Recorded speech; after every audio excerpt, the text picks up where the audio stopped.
تاسو ګورئ چې میده میده ښایسته ښایسته باران هم وریږي او ډیر سخت ساړه دي. دا ښایسته باران په هغه چا باندې دی چې په ګرمو کوټو کې ناست دي.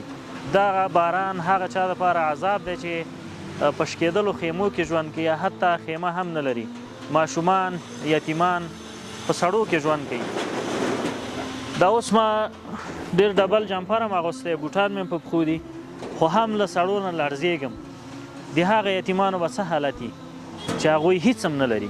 زړه مو کېږي چې دا ټول لرګي بار کړو، د فقیرانو کورونو ته یوسو، همدا ډول بخارۍ ورته واخلو تر څو د دوی ژمی ګرم شي، خو جیب کې څه نشته.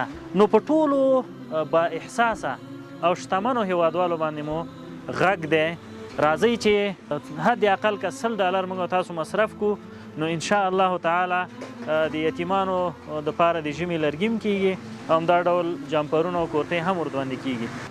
هغه ورونه خویندې چې له هیواد نه بهر ژوند کوي او الله تعالی ښه ژوند ورته ورکړی دی، راځئ لږ دغه د ژوند خواږه له هغه چا سره شریک کړئ چې هغوی باندې د عمر تریخ تیریږي. هغوی د ژوند خواږه هیڅ نه دي لیدلي، همیش په غم کې دي، همیش په ژړا کې دي.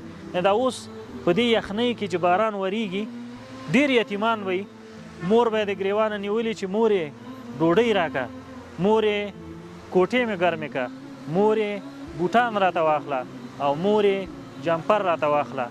مثال به ورکوي چې زموږ ګاونډیانو کې احمد محمود نن بهترین جمپر په تنو، نن یې ډېر ښکلي بوټان په تنو، نن یې د کوټې نه د بخارۍ دودونه پورته کیږي. زموږ کوټه ولې یخه ده؟ زموږ کوټه کې ژوند نه کیږي.